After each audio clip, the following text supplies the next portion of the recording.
All right, let's move on to financial independence, retire early, our last controversial topic. Light the fire. Save the best for last. Yeah, this one really does get people fired up. All these topics do, though. I don't know if I can say any one of them is more controversial than the others. Depends who you're talking to, I guess. So the original premise of FIRE, of financial independence, retire early, was that people should aim to earn as much income as they can, even if that means enduring work they don't necessarily enjoy. Like you hear a lot of people from very high income professions thinking about this and talking about this. Saving as much as possible of that hopefully high income, often 50% or more, even if that means making meaningful lifestyle changes. So you're enduring work you don't necessarily enjoy, saving a whole whack of your income, which is not a bad thing inherently. And you're doing those things in order to attain the ability to choose to stop working for money as soon as possible. In principle, it's not terrible. Now, similar to other controversial topics, there are large online communities of people seeking financial independence. And I think being an adherent to this philosophy really does form part of people's identities. Oh, yeah. Yeah. I would say in terms of being part of people's identities, this one's probably stronger than the other two. Doesn't mean it's more controversial overall, but in terms of being part of who someone believes they are, I think this is probably one of the strongest ones. Now, I don't want to straw man fire. Um, so I want to be clear up front here that the concept has evolved over time. It really gained widespread popularity around 2011, but today there are a ton of different versions. There's lean fire, which is retiring with enough to fund the bare necessities. Fat fire, which is retiring with a much higher net worth and higher expenses. Coast fire, which is earning enough income to cover your expenses, but not having to save anymore. So you're kind of coasting. And then barista fire, I think, is earning enough so that you can work as a barista and the rest of your expenses are covered by your portfolio. I think. I hope I got that one right. There's probably lots of other variants as well. But the fact that there are so many different versions that have evolved from this idea, I think speaks to the fact that fire means different things to different people. There are a lot of different interpretations of and applications of these ideas. Now, I think, in my opinion at least, it's kind of easy to argue against the most extreme version of saving, 75% of your income and retiring at 30. But I also don't think that's what most people are actually doing and how they're applying this.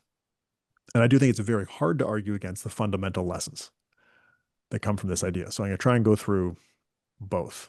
Now, ultimately, fire is self-help ideology. Now that statement's controversial, as I found out in the rational minded community, but that's what it is. Like I don't think that there's an argument about that aspect. It is self-help ideology that leverages frugality, often in the extreme, but not necessarily, but often in the Yep. extreme, and knowledge of capital markets, which is an important part of FIRE, the financial literacy aspect. So it leverages those things to achieve freedom or the feeling of freedom from the need to work much earlier than normal. The different motivations people have to get there, but I think that's ultimately what it is. Now it rejects overconsumption and being on the hedonic treadmill, which are great things to reject. And I think those are lessons a lot of people should learn. But its moral judgments on the value of consumption and work, I think, are what make it controversial. Uh, so there's this 2021 paper. It's really interesting to read. The financialization of anti-capitalism, the case of financial independence, retire early. And this paper explains that FIRE shares certain elements with dominant traditions of self-help, which exhort individuals to work upon themselves, take charge of their lives, and become free. Those ideas are not new. What FIRE has added to it is the financial literacy aspect. That paper quotes this 2005 book written by an academic, Self-Help, Inc., Makeover Culture in American Life. And that book describes how self-help literature defines its readers as insufficient, as lacking some essential feature of adequacy, and then offers itself as the solution. And then it says the resulting contagion of insufficiency constitutes the self-improvement industry as both self-perpetuating and self-serving. That all sounds kind of gross, and I'm not saying that fire is all of those things in a negative way. However, fire has spawned countless best-selling authors, ad-filled blogs, and pay-per-view features from people who supplement their own income by telling others how they too can be financially free. Yeah, this is, I think, where it becomes problematic, right? I mean, I think all of us can agree, look, if this is important to you and you've got a way to make, whether you want to work until you're 30 and then retire and, live off $30,000 a year or some other, like, that's great. Knock yourself out, do whatever makes you happy. And I mean that honestly. Where it becomes a big problem, I think, is when people sort of present their own lifestyle as something that you can learn from and copy, and what they're presenting is dishonest. Because this is where, I think a lot of people will present themselves as, look at me, I retired early. And it's like, you didn't retire early. You are now an entrepreneur, right? And maybe you have created, whether it's a blog or a YouTube channel, or you sell books, or you do something that earns you probably quite a bit of money. That's not retirement. Like, good on you. You're obviously a very good business person, but don't present that to people as something that they can also do because you did it, right? That's just dishonest and misleading to people. And it may take them some time and some investment in both time and money before they figure out that what they were modeling their lifestyle on is just simply dishonest. Yeah. Yeah, I take issue with that too, and people in those communities take issue with me taking issue with it, which is interesting. The idea of retirement is also an interesting piece of this. I think that the FI community, as they will refer to themselves, has really tried to get away from the RE part. And I think that's one of the straw man concerns is that people will just say, well, no, nobody actually wants to retire. We just wanted to have enough money to be financially independent if we wanted to be. But I'm kind of like that, so like normal financial planning, like saving money, spending Yeah, less than you earn. Anyway. it's hard to argue with that premise. It's just a matter of how it's presented to people, right? I mean, I think you have to disown the term fire if that's your goal, right? If you're saying, well, I have no interest in retiring early, I just want to be financially independent so I can, make what was my side hustle my full-time job. Great. That's Right. amazing. Great financial goal, not retirement. Right? So, And call it what it is it even is, right? financial independence though? Mm, yeah, I Like mean, it if depends. someone saves up enough money to live at a subsistence level, but then has to do other work or chooses to do other work to supplement their income, are they financially independent, or are they just putting a title on having some savings? Yeah, I don't that's a know good what it is point, about right? this topic that just bugs me. Anyway, I'm trying to be impartial. I'm But think not doing back to the it. interview we had, Ben, with Scott Rickens and the movie that Yeah, came out. yeah, Remember that him and his wife went through the decision from a value standpoint of a lot of the things they spent money on. They realized that having, I think it was a BMW SUV, didn't give them the pleasures. They went down a much more modest vehicle. And these choices based on values, they moved from Southern California to somewhere, I don't know, upper Northeast, I believe.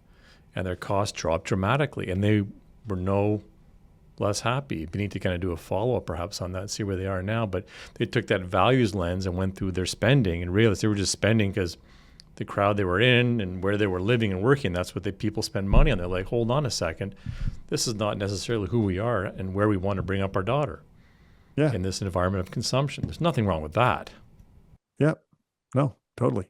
And I mean, Scott's a great example where this became a really important concept for him, and he made it a source of income, which is great Yes. for him. And he's probably helping other people, but we could go and pay $10 to watch his movie, which is great.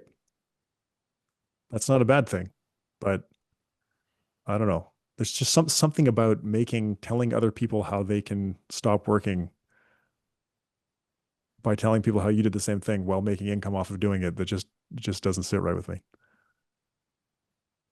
And I don't want that whole dialogue that we just had to come across negatively, but it kind of is what it is. It's a form of self-help that people are making money off of.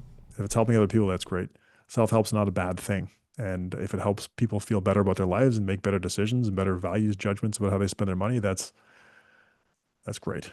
Now, what does make FIRE stand out from other strands of self-help is that it emphasizes a certain form of financial literacy and the use of financial markets through low-cost index funds to achieve this ultimate goal of freedom from necessity, freedom from the need to work. Now, I say a certain type of or form of financial literacy because it focuses heavily on the 4% rule, which, as we've talked about ad nauseum, is questionable. It focuses largely and typically on investing in U.S. stocks, which are two things that are I don't know, problematic maybe. I think FIRE came of age over a period of time where the U.S. stock market has performed just incredibly well, and I would even maybe venture to say unsustainably well. And I hope a lot of people don't have a rude awakening at some point if that performance doesn't continue the way that it has. The other interesting thing is that by its nature, and I mean Scott Rickens is another interesting example of this. By its nature, FIRE implies that left to their own devices, without FIRE and without the evangelizing of the FIRE concepts that a lot of people do, that people are going to overconsume and they're going to waste their lives working miserable jobs they don't enjoy. And FIRE offers the promise of this kind of simple mathematical 4% rule solution to freedom. I do want to mention that FIRE is not anti-work, like we talked about the retirement piece, Dan. It promotes autonomy, not retirement, but autonomy, which is the freedom of the need to work for money. And that freedom is minimized by unnecessary consumption, and anything else that contributes to having to work for money. Debt is another one. If you have debt and if you spend too much money, you need to keep working. And FIRE wants to get away from that. And those are powerful ideas. I think that aspect is really useful. Connecting your spending to your values, like we talked about with Scott Rickens, is a very worthwhile exercise for anyone to do. Everyone should do that. Overconsumption is probably not going to bring you lasting joy to yourself and your family. And it comes at the expense of needing to work longer to be financially independent. Spending less than you make. I mean, that's always a good idea. And certain types of FIRE take that maybe to an extreme, but it's not bad information for people to consider. And I think being in a financial position to choose the work that you want to do, that is also incredible.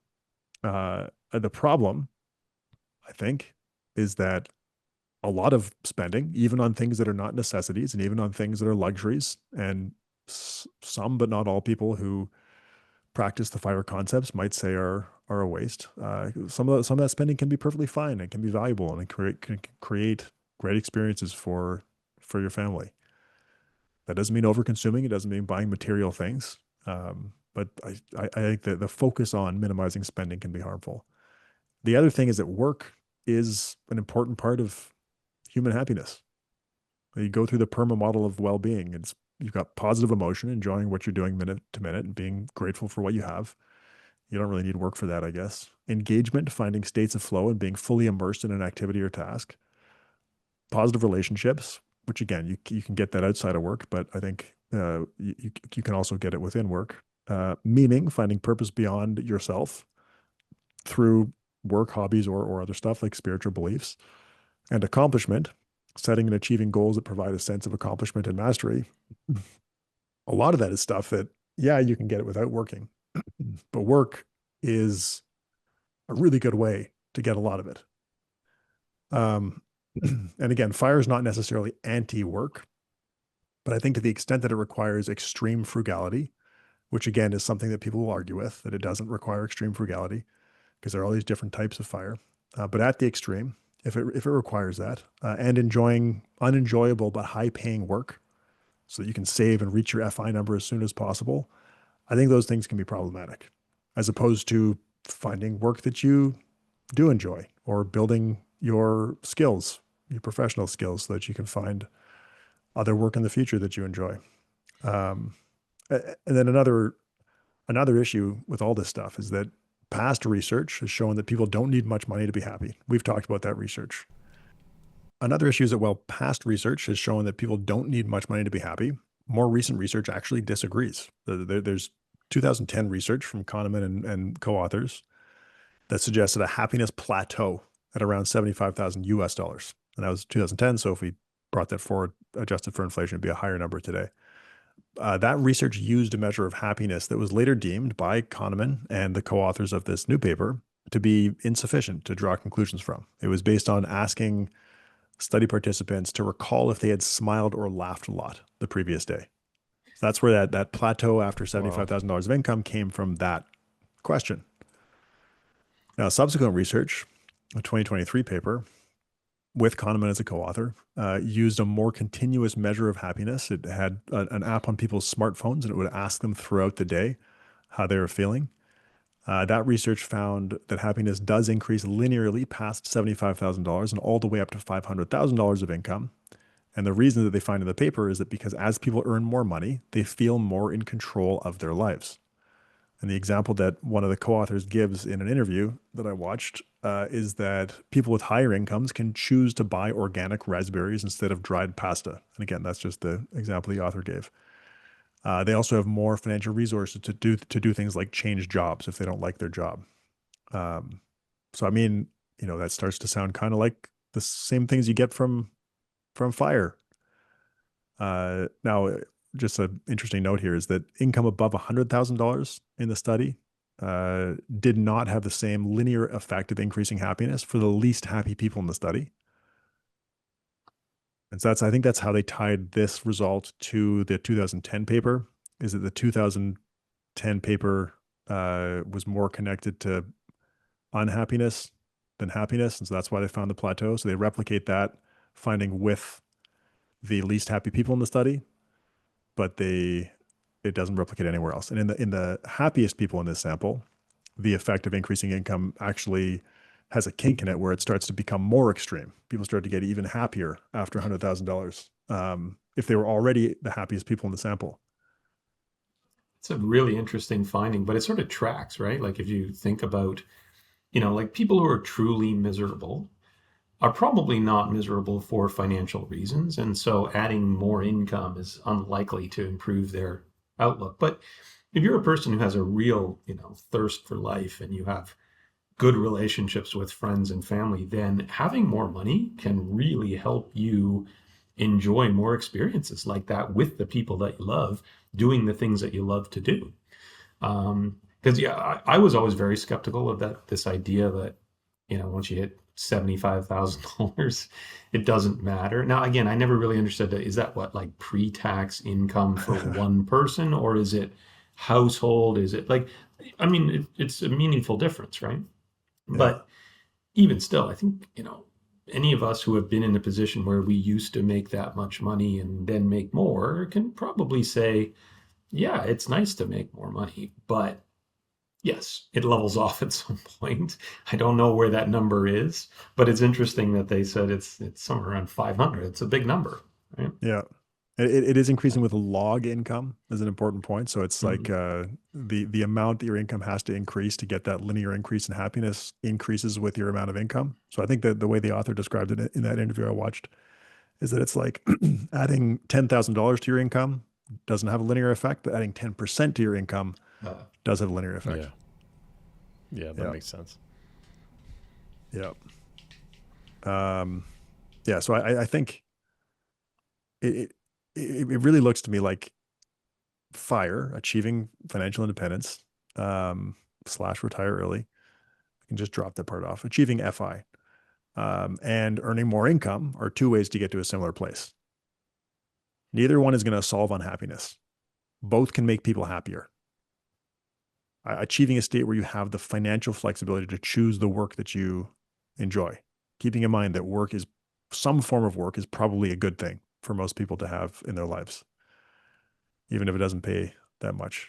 So if you can put yourself in a position to do work that you want to do, that's great. And if that work is having a positive impact on other people, you're probably going to feel even better. I think that's a great goal to have.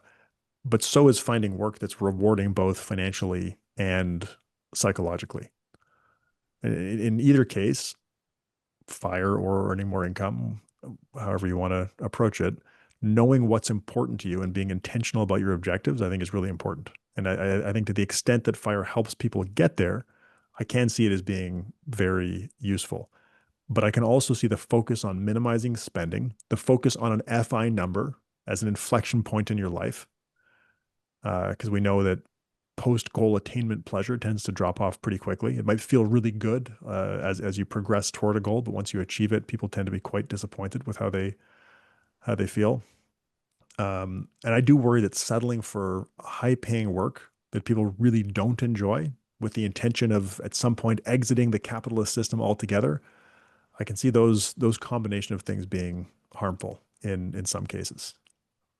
Now, That sounds I like a real recipe for unhappiness to me. Like to devote, all of your energy in working very hard at a job that you despise just because it pays well, and you see some point where you can exit that job and use the money you earn to do what you really enjoy. And again, I think more than the other two issues that we've talked about today, this one is all over the map, right?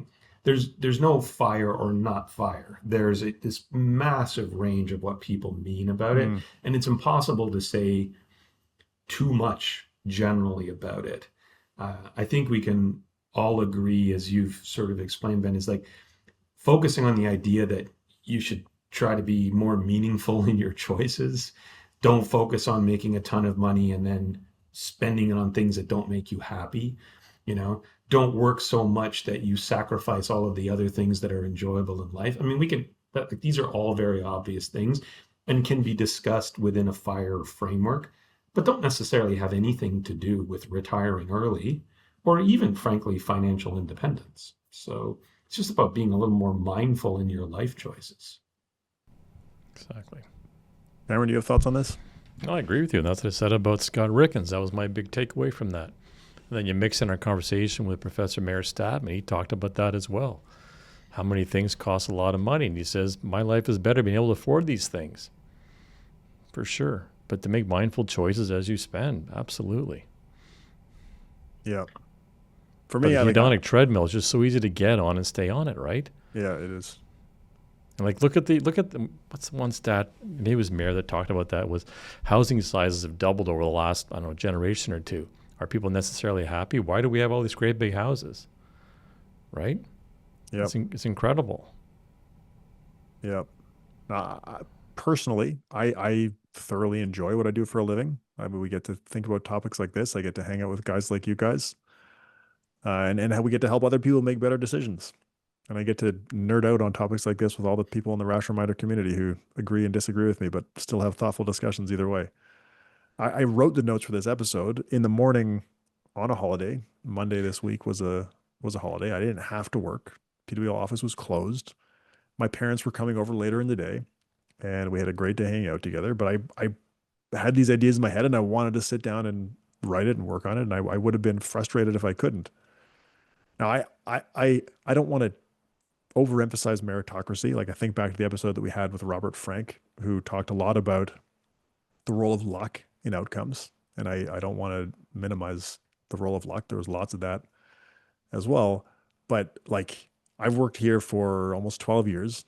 I've worked my butt off, as I know you guys have too. And I've gained qualifications and skills and whatever else, social capital, that's allowed me to choose the type of work that I want to do and get paid well for doing it. And I get not everyone feels they can achieve the same thing. And I can see FIRE as an attractive way to exit the system altogether. But I, for me personally, and I'm not saying that FIRE is wrong or anything like that, but I would far rather focus on that side of it, on working hard and gaining valuable skills and being financially successful from that direction than the other way. Now, that doesn't mean I spend all my money. Like I think I'm still doing a pretty good job saving, but at the same time, we don't worry a whole lot about budgeting or money or whether we're going to buy used or new bikes for the kids when they decide that they want to get more serious about mountain biking. And that's, for me personally, I like that. And I think if I were being really restrictive about our spending in order to be financially independent, it would be it wouldn't be the same. That's just how I feel personally. Yeah, there's different kinds of people, right? I mean, I think I'm wired the same way you are, Ben. Like I worked on Monday holiday as well, not because I'm on a hedonic treadmill or I'm a workaholic. It's because I didn't have anything better to do that day, and I genuinely enjoy what I do.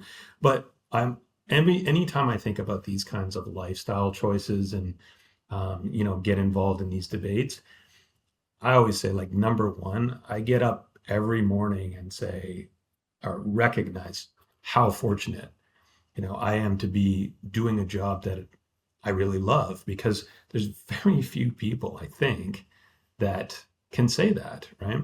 And typically, when I talk to people who talk about early retirement, it's less about a desire to not work than it is about a desire to not do the specific job they're doing now. And those are very different things. And I can think of a few people who've kind of left the job that was grinding them down and found something that they work fewer hours, they make less money, but they're much happier.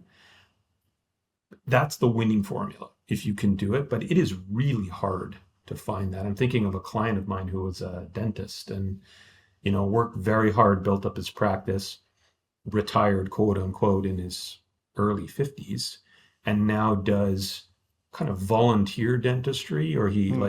like serving underserved communities. Hmm. He only works a couple of days a week. I mean, it's perfect for him, right? But that's really hard to find. I know other people have kind of done the leave my full-time job that I hated because I wanted to retire early, and you know the barista sort of thing. Like, people say, well, I'm just going to get a job like in retail because I just need to make a little bit of money, and they hated it. Because if you're a professional and you spend decades working in a certain job, you're probably not going to enjoy working in retail with people who are 30 years younger than you. Like, it's just unlikely to be a recipe for success. So it is so difficult for each individual to kind of figure out the work life balance that makes sense for them, and to put it under the umbrella of FIRE or any other name. I just think conflates, an enormous range of possibilities here. So, yeah, I always have to be really careful if we're going to sort of say this strategy makes sense or this strategy is problematic. It's like, which strategy are we talking about? Yep. I agree with all that. Another thing on that idea of not enjoying parts of your job, or a specific job. I, like, there, you can skill out of that too. As you get better and better at something, at a job, you have to do fewer and fewer of the things that you don't want to do. Yeah, you can Maybe, delegate them. Yeah. right, exactly. And maybe I'm biased here because that's been my experience, and maybe that's not what everybody experiences. And for those people who don't experience that and feel like that there's no way to get out of the bad working situation that they're in, I think that financial independence is probably extremely valuable. But I do find it difficult how evangelical many of the people who promote this concept are. Like, I've discovered the holy grail of living a good life, and everybody must know about it. And I don't know how much of that is promoting the idea for financial gain, and how much of it is promoting the idea because they truly believe that they're helping other people. But that's one of the things about this topic that I personally find the most grating, is that the evangelizing of, I've discovered how to live a good life and everyone must know about it. Yeah, I agree with that, and I fear that it's mostly the former. In other words, people sort of glamorizing it and painting as a winning formula because it's a formula they want to sell to you. Yeah. And we haven't mentioned the 4% rule. We did mention it maybe briefly, but it underpins so much of this, like the simple math of retirement. The 4% rule has a lot of problems. We've covered this extensively in other videos and interviews, including with Bill Bengen, the guy that created the rule. But it basically says you can spend 4% of your portfolio value in the first year of retirement and then adjust that amount for inflation each year thereafter. And that math makes it very easy to calculate your FI number, your financial independence number. We talked about this with Scott Rickens too, Cameron. I don't know if you remember that part. But he basically said, like, Ben, I know you've done a lot of work on the 4% rule and you think it doesn't make sense, you think it's kind of stupid or whatever, but it's a really, really useful tool for people to set financial goals. And like, that's for sure. Like, that's got merit. And I think even though the 4% rule is imperfect, it's not terrible. Like, it could be worse. And if someone's going to use that, so the way that you'd use this to calculate your financial independence number is you would take your spending and you would divide it by 4% or multiply it by 25. It gets you to the same place mathematically. And that number gives you how much you need to save to achieve whatever your financial independence number is. And that's to the extent that that motivates people to save for their future and avoid spending too much, that's great. It should probably be lower, practically speaking, and people probably shouldn't use a fixed withdrawal rate, which I think people in the fire community do acknowledge that you should have some flexibility in there, which probably increases your average lifetime spending rate, but you just can't follow a fixed inflation adjusted spending rule. Anyway, so it's just worth mentioning the problems with the 4% rule there. It's That's an easy rule to keep in mind, though. Every $1 of perpetual spending you put in your lifestyle, you need $25 of retirement assets. right. I remember in that movie, they had that meter above the financial decisions they were making. So smaller cars saved us whatever $1,000 per year, which equated to 25 times that in retirement assets. Yeah. Yep. So that math is elegant, and again, if that helps people make better decisions, I think that's really valuable. But I think people do have to be aware that it stems from research that came out in the 1990s, was based on historical U.S. market returns, which we know now, looking backward, has been the best performing market in the world. It's also based on a 30-year retirement period, which is clearly insufficient for someone who is retiring early or becoming financially independent early. Anyway, so that's just one other gripe I have with a lot of FI and FIRE, is that it focuses on the 4% rule and it focuses on past U.S. stock market returns. Well, yeah, and I always say too that when you look at that multiply by 25 number, it's huge, right? So you, based on the 4% rule, if you want $40,000 a year, you need $1 million. Great. How do I get $1 million? Right? Uh, many people, most people will work their whole careers and not save $1 million. So how are you going to generate that kind of income? And this is where I feel like when you start to look deeper, people are only living partly off their savings, but they're also doing kind of self-employment, which is great, which is not retirement. So let's just make sure that we describe it accurately before we present it as an option for other people. Yep. I like that. All right. So to wrap this up, personal finance is personal, as the title would imply. What's right for one person is often wrong for another. And given that level of subjectivity, I think it does make sense that there are highly controversial personal finance topics. And when people make their financial decisions part of their identity, it becomes really difficult to objectively evaluate whether what they're doing actually makes sense. So my hope with this episode is that detailing some of the most controversial topics in personal finance, including the psychology and moral philosophy that makes them controversial, is going to equip listeners to make better decisions.